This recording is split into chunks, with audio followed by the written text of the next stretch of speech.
नमस्कार दोस्तों, एक बार फिर से स्वागत है आपका द कैरियर्स अकेडमी मुरैना में। आपके लिए साइंस का जो अगला सेट लेकर आए हैं उसे हम डिस्कस करते हैं। और इससे पहले जो लोग चैनल पर नए हैं, जिन लोगों ने अभी तक चैनल को सब्सक्राइब नहीं किया तो चैनल को सब्सक्राइब करें, बेल आइकन दबाएं जिससे कि आपको नए वीडियोस की नोटिफिकेशन मिल सके। शुरू करते हैं। पहला क्वेश्चन है, अपकेंद्रीय बल द्वारा किया गया कार्य होता है। तो अपकेंद्रीय बल कौन सा कार्य होता है? धनात्मक, शून्य, ऋणात्मक है या इकाई? तो क्वेश्चन नंबर 1 का आपका राइट आंसर क्या है? अपकेंद्रीय बल द्वारा किया गया कार्य शून्य होता है। कितना होता है? शून्य होता है। नेक्स्ट क्वेश्चन देखते हैं। धातुओं की विद्युत प्रतिरोधकता का सही क्रम चुनें। तो इसका जो है सही क्रम आपका हो जाएगा, तो इसका सही क्रम हो जाए Hg, Ni, W और Ag। यानी कि ये इसका क्या हो जाएगा? Hg यानी कि मरकरी, निकेल और W टंगस्टन, Ag यानी कि चांदी यानी कि सिल्वर। तो ये इनका जो है सही क्रम हो जाएगा। नेक्स्ट क्वेश्चन देखते हैं। निम्नलिखित भौतिक मात्राओं में कौन सी एक अदिश राशि है? तो वेग, आवेग, त्वरण या यंग का मापांक। तो क्वेश्चन नंबर 3 का आपका राइट आंसर क्या हो जाएगा? यंग का मापांक जो है ये भौतिक मात्राओं में एक अदिश, निम्न में से अदिश राशि और सभी ये क्या हो जाएंगी? ये सदिश राशि हो जाएंगी। नेक्स्ट क्वेश्चन देखते हैं।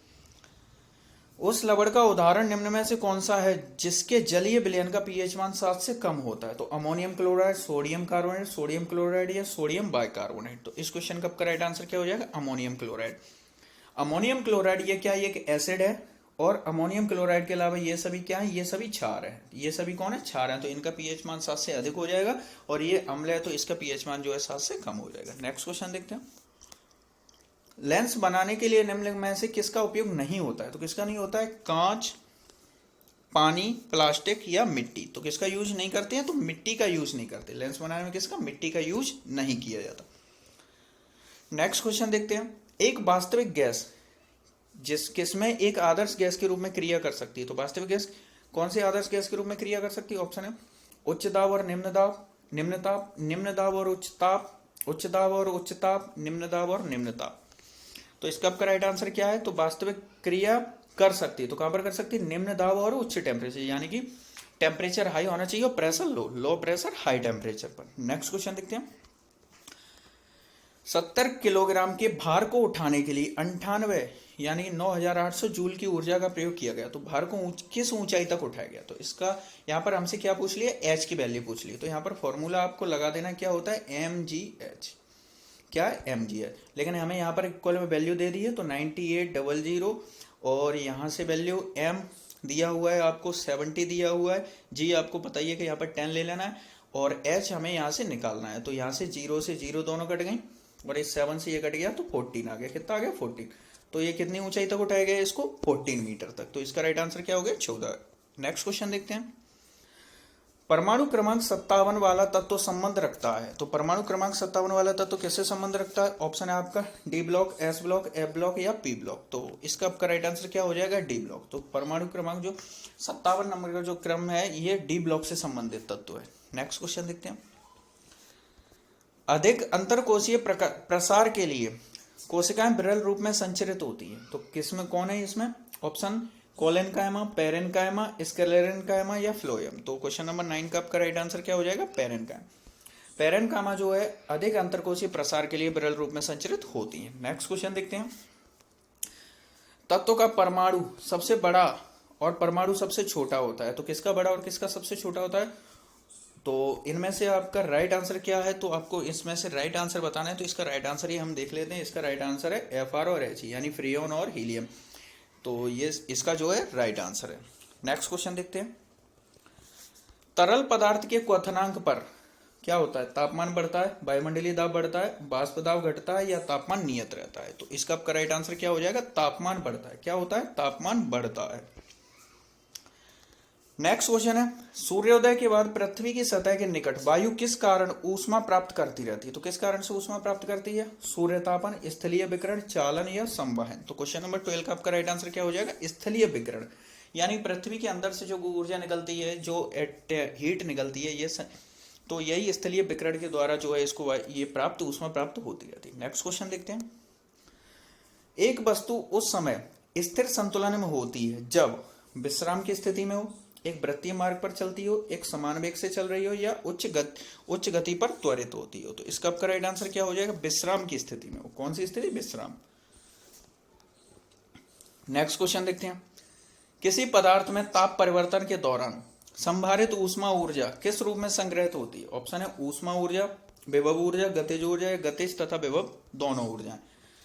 तो इसका राइट आंसर क्या है? गतिज ऊर्जा। तो किसी पदार्थ का ताप परिवर्तन दौरान संभारित ऊष्मा ऊर्जा किस रूप में होती है? गतिज ऊर्जा के रूप में संग्रहित होती है। नेक्स्ट क्वेश्चन देखते हैं।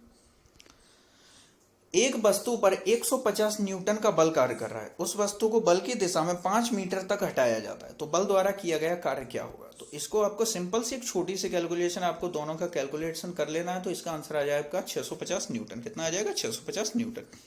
हम सॉरी 625 न्यूटन, सॉरी बल न्यूटन में दिया हुआ है, यहाँ पर हमसे क्या पूछे? कार्य पूछा है, तो ये जूल यूनिट आएगी। क्या आएगी? जूल। 625 जूल। न्यूटन नहीं लगाना है क्योंकि बल तो हमें दिया गया है, जूल लगाना है, हम सॉरी। नेक्स्ट क्वेश्चन देखते हैं। जो जीवाणु प्रकाश का उपयोग कर ऊर्जा उत्पन्न करते हैं उन्हें के रूप में जाना जाता है? क्या कहते हैं उनको? कीमोलिथोट्रॉप्स, ओलिगोट्रॉप्स, या नेक्स्ट ऑप्शन है बैक्टीरिया या फोटोट्रॉप्स। तो इसका आपका राइट आंसर क्या हो जाएगा? क्वेश्चन एक बार फिर से देख लीजिए। जीवाणु प्रकाश का उपयोग कर ऊर्जा उत्पन्न करते हैं तो उनको फोटोट्रॉप्स कहते हैं। क्या कहते हैं? फोटोट्रॉप्स के नाम से जाना जाता है। नेक्स्ट क्वेश्चन है, निम्न में से कौन ऑन्कोजीन द्वारा प्रेरित होता है? ऑन्कोजीन द्वारा प्रेरित कौन है? पोलियो, कैंसर, दस्त या डेंगू? तो क्वेश्चन नंबर 17 का राइट आंसर है कैंसर। कौन है ऑन्कोजीन द्वारा प्रेरित होता है? कैंसर। नेक्स्ट क्वेश्चन देखते हैं। पृथ्वी की भूमध्य रेखा पर किसी पिंड के भार की तुलना में ध्रुवों पर पिंड का भार क्या होगा? तो भूमध्य रेखा पर भार की तुलना में जो ध्रुवों पर क्या होगा? तो ध्रुवों पर पिंड का भार भूमध्य रेखा पर अपने भार से अधिक होगा, ध्रुवों पर पिंड का भूमध्य रेखा पर अपने भार के बराबर होगा, ध्रुवों पर पिंड का भार शून्य होगा, ध्रुवों पर पिंड का भार भूमध्य रेखा के भार से कम होगा। तो इसका राइट आंसर क्या है?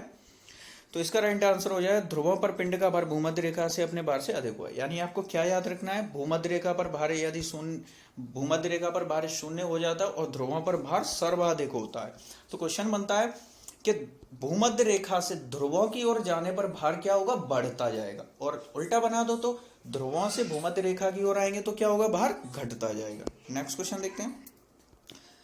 त्रिआयाम यानी 3 डायमेंशनल में लेजर किरण की सहायता से छाया चित्र बनाने की विधि का नाम क्या है? तो इस विधि को क्या कहते हैं? होलोग्राफी, जीरोग्राफी, वीडियोग्राफी या ऑडियोग्राफी? तो इसका आपका राइट आंसर हो जाएगा होलोग्राफी। तो 3D चित्र बनाने को क्या कहते हैं? इसमें होलोग्राफी कहते हैं। नेक्स्ट क्वेश्चन है, निम्न में से कौन सा जीव अंडे देता है और प्रत्यक्ष बच्चे पैदा नहीं करता है? तो अंडे तो देता है लेकिन बच्चे पैदा नहीं करता है। एकेडेना, कंगारू, शाही या व्हेल? तो इसका आपका राइट आंसर क्या हो जाएगा? एकेडेना। एकेडेना की एक स्तनधारी है। कौन है? स्तनधारी है, लेकिन ये अंडे के रूप में बच्चे उत्पन्न करता है। स्तनधारी यानी अंडे देने वाला स्तनधारी है एकेडेना, और इसके साथ ही ये जहरीला स्तनपाई भी है। क्या है? जहरीला स्तनपाई। तो ये भी आपको याद रखना है। नेक्स्ट क्वेश्चन देखते हैं। जर्मेनियम, आर्सेनिक, सेलेनियम और बोरोन के परमाणु में कक्षाएं होती हैं, तो इसमें कितनी होती हैं? 3, 7, 5 या 4? तो इसमें कक्षाएं होती हैं 4। कितनी होती हैं इसमें? 4 कक्षाएं होती हैं। किसके? इसमें जर्मेनियम, आर्सेनिक, सेलेनियम या बोरोन में। नेक्स्ट क्वेश्चन देखते हैं।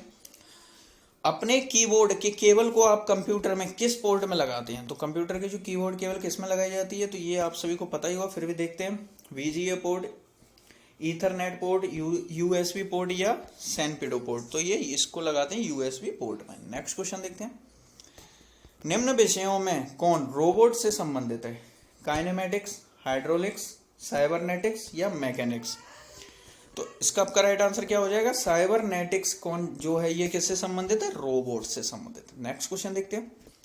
कार्य शून्य होने की स्थिति में विस्थापन और लगाए जाने वाले बल के बीच का जो कोण होता है वो क्या होता है? तो इसके बीच का कोण जो है 90 डिग्री होता है। कितना होता है? 90 डिग्री। यानी कि मान लीजिए कोई कुली जो है अपने सिर पर बोझा उठाए हुए खड़ा है, तो उस समय उसका एंगल कितना है? 90 डिग्री, यानी कि पैरेलल लंबवत एंगल बन रहा है। तो लेकिन उसके द्वारा वहां पर बोझा उठाए तो खड़ा है, लेकिन किया गया कार्य कितना है? शून्य हुआ। ये उसका उदाहरण हो गया आपका। नेक्स्ट क्वेश्चन देखते हैं। एक प्रस्वेदी यौगिक है सल्फ्यूरिक अम्ल, मैग्नीशियम क्लोराइड, फास्फोरस पेंटाऑक्साइड या कलीचूना? तो इसका आपका राइट आंसर क्या हो जाएगा? कलीचूना। कलीचूना जो क्या है? ये प्रस्वेदी है। आई होप आप सभी को ये वीडियो पसंद आया होगा। वीडियो को लाइक करें, चैनल को सब्सक्राइब करें और अपने फ्रेंड्स के साथ इसको शेयर जरूर करें।